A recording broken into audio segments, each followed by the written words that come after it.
Okay, I've got the sashing strips sewn on all 4 of these first blocks. So now to connect them,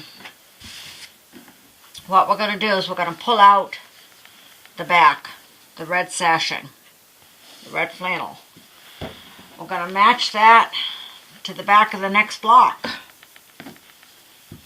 So we need to make sure our blocks line up. I hope that this camera is focused okay. And I'm going to pin that. Can we see that? I hope. We are going to pin the red to the red.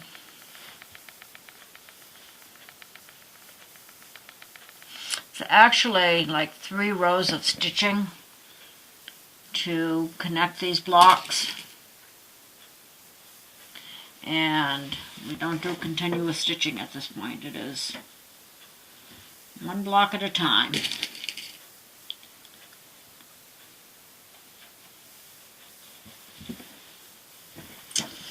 And the blocks are straight.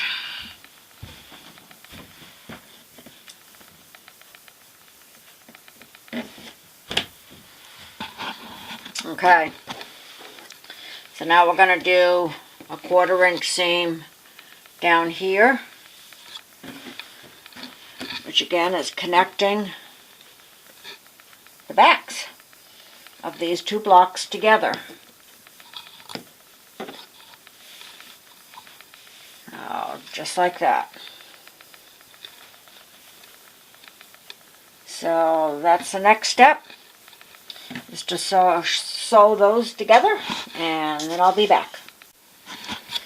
Okay, I've got my 1/4 inch seam along here, and so what happens when you put these out together, these seams right here, these blocks should match up right there. And the next thing we're going to do is we fold this over and we stitch down this flap here. And already you can see the pinwheels don't line up. I was trying to match up the blocks. And actually, matching the blocks is the most important thing when you're doing the horizontal sashing. You want the bottom of these to be matching up as much as possible. So that's what I'm focusing on, not the pinwheels. You're not going to notice, I don't think, when it's all done. So there's the back.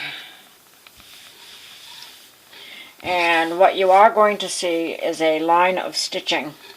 And it will be black, because I'm not going to change the bobbin. I've got to do these. I tried them the last time thinking, oh, maybe I could sew these all together and then do all the top stitching. But no. To come back and do the top stitching on this when you've got 5 blocks here is not an easy thing to do. So you got to do these each individually. So I will be pinning this flap over and then sewing that down as close to the edge as I can. And then 2 blocks will be connected.